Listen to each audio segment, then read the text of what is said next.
When it comes to change control, it becomes a very important topic for your PMP exam. Before getting into the details of change control process, I want to make sure we understand and agree on 5 key ideas behind change. The first thing is, why do we need change? We can just make a plan and follow it.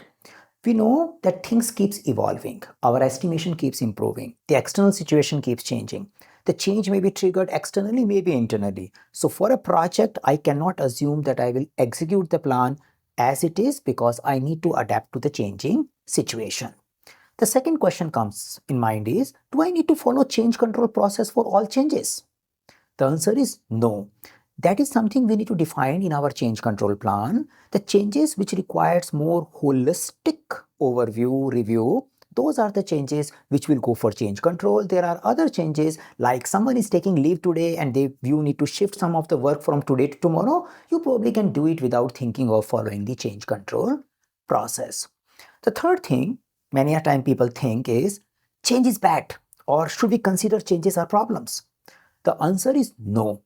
These are uncontrolled events. We need to see the change based on what information we are getting. It could be an opportunity also. It could be something which we need to handle. Something is happening, we need to handle it without thinking about good and bad.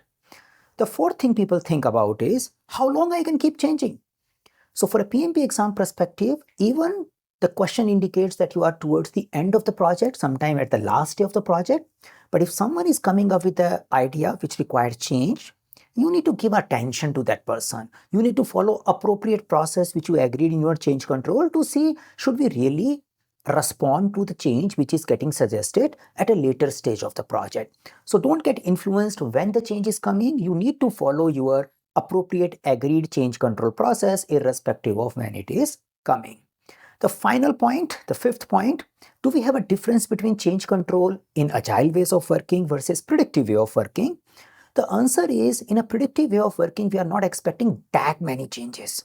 In agile ways of working, our assumption is 50% of our current understanding will evolve over a period of time.